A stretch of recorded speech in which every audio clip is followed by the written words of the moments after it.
Dear students, हमारे channel में आप सभी का बहुत बहुत स्वागत है।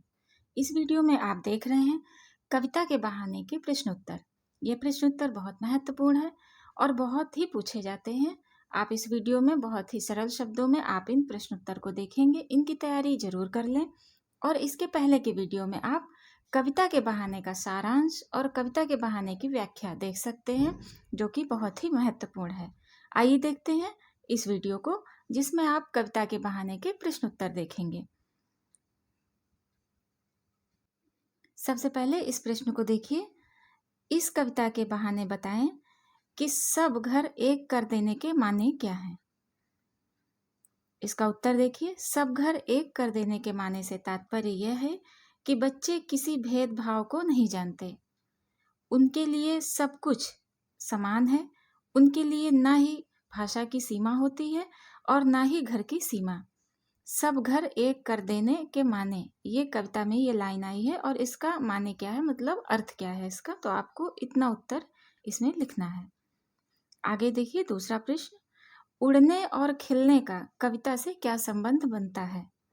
कविता में उड़ने और खिलने ये दो शब्द हैं, इनसे कविता का क्या संबंध बनता है। कवि के अनुसार इसका उत्तर देखिए इस प्रश्न का। कवि के अनुसार कविता पंख लगाकर कहीं भी उड़ सकती है। इसकी कोई सीमा नहीं होती, लेकिन चिड़िया के उड़ने की एक सीमा होती है। इसी प्रकार फूल के खिलने की परिणति होती है, लेकिन कविता फूल की तरह खिलकर सभी को मंत्रमुग्ध कर देती है। डियर स्टूडेंट्स, इन प्रश्नों को तैयार जरूर कर लें, बहुत ही महत्वपूर्ण ये प्रश्न है। और हमारी प्लेलिस्ट में आप भक्तिन के सारे प्रश्न उत्तर, आत्म परिचय के प्रश्न उत्तर, पतंग कविता के प्रश्न उत्तर बहुत ही सरल शब्दों में देख सकते हैं। आइए अगला प्रश्न देखते हैं।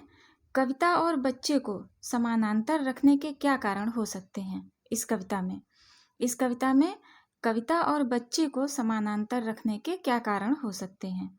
इसका उत्तर देखिए। कविता और बच्चे को समानांतर रखने का कारण यह है कि कविता की कोई सीमा नहीं होती, क्योंकि कविता भी शब्दों का खेल है। इसी प्रकार बच्चों के खेल में भी किसी प्रकार की सीमा का कोई स्थान नहीं होता। अगला प्रश्न देखिए। कविता के संदर्भ में बिना मुरझाए महकने के माने क्या होते हैं।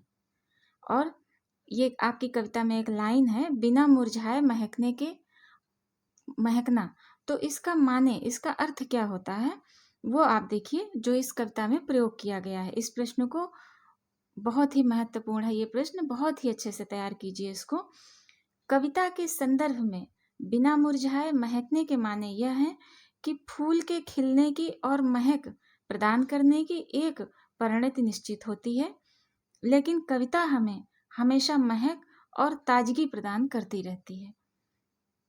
अर्थात कवि के कहने का अर्थ है कि फूल एक निश्चित समय पर खिलता है और फिर मुरझा जाता है, लेकिन कविता की तुलना की गई, कविता एक बार बनती है और वह आगे आपको हमेशा वो महकती ही रहती है।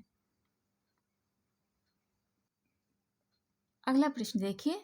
भाषा को सहूलियत से बरतने से क्या अभिप्राय है। इसका उत्तर देखिए।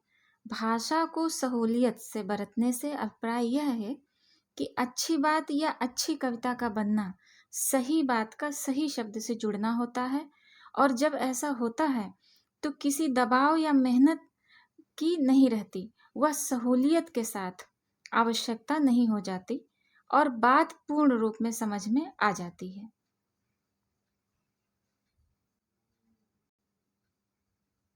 अगला प्रश्न देखिए। बात और भाषा परस्पर जुड़े होते हैं, किंतु कभी कभी भाषा के चक्कर में सीधी बात भी टेढ़ी हो जाती है। ये प्रश्न आप देखिए, बात सीधी थी पर, उसका है ये प्रश्न। इस वीडियो में आपको कविता के बहाने और बात सीधी थी पर दोनों के प्रश्न उत्तर मिलेंगे, जो कि बहुत ही महत्वपूर्ण है। और इस प्रश्न का आइए उत्तर देखते हैं अब। कवि कहता है कि बात और भाषा आपस में जुड़े हुए हैं, लेकिन कई बार व्यक्ति अपनी बात या कविता को कहने में अतिरिक्त शब्दों का प्रयोग करता है, जिससे छोटी सी बात विचित्र बन जाती है। लेकिन प्रत्येक शब्द का अपना एक विशेष अर्थ होता है।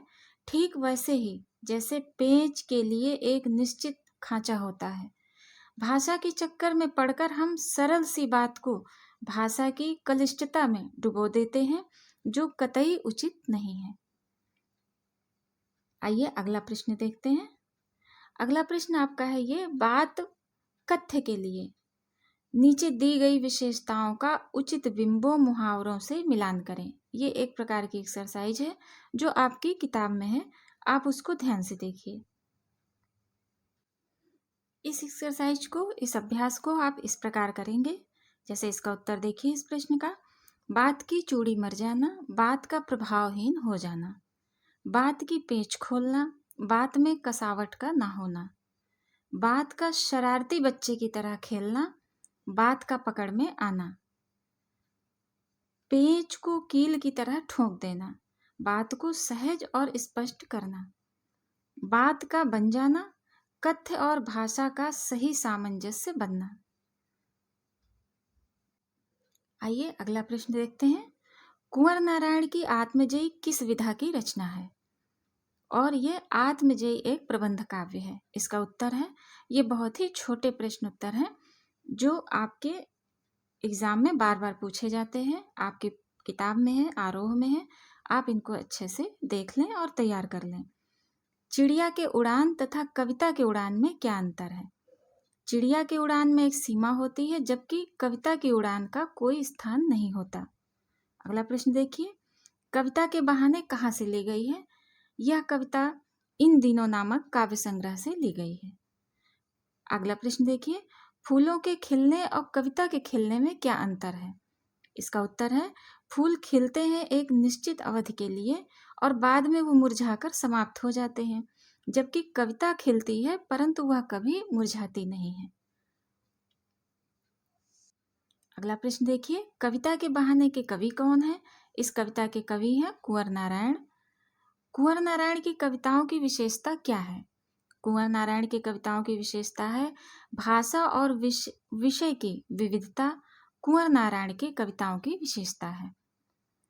अगला प्रश्न देखिए, कुंवर नारायण के किसी एक काव्य संग्रह का नाम लिखिए। चक्रव्यूह, जिसकी रचना 1956 में हुई, यह कुंवर नारायण का काव्य संग्रह है। अगला प्रश्न देखिए, प्रस्तुत कविता में कवि का उद्देश्य क्या है? कवि ने कथ्य और माध्यम से माध्यम के द्वंद्व को उकेरते हुए भाषा की सहजता की बात की है। बात किसके चक्कर में टेढ़ी फंस गई? अगला प्रश्न है ये, बात किसके चक्कर में टेढ़ी फंस गई? बात भाषा के चक्कर में टेढ़ी फंस गई। इसका उत्तर है। अगला प्रश्न देखिए, कथ्य को प्रभावशाली बनाने के लिए कवि ने क्या किया? कवि ने भाषा को तोड़ा मरोड़ा, उल्टा पलटा। कवि ने कथ्य को किससे तुलना की है? अगला प्रश्न है ये, कवि ने कथ्य को किससे तुलना की है? कवि ने कथ्य को एक शरारती बच्चे के साथ तुलना की है। डियर स्टूडेंट्स, आशा करते हैं कि यह वीडियो आपके लिए बहुत ही उपयोगी होगा। हमारा वीडियो देखने के लिए बहुत बहुत धन्यवाद और हमारे चैनल को सब्सक्राइब कर लीजिए, जिससे आपके पास हमारे महत्वपूर्ण वीडियोस पहुंचते रहें। इसके पहले की वीडियो में आप कविता के बहाने का सारांश और कविता के बहाने की व्याख्या बहुत ही सरल शब्दों में देख सकते हैं, उन्हें भी तैयार कर लीजिए।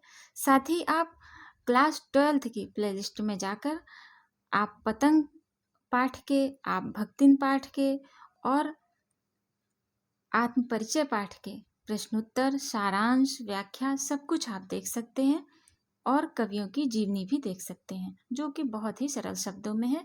आप आसानी से उसको समझ जाएंगे। Have a nice day. हम आपके मंगल जीवन की कामना करते हैं।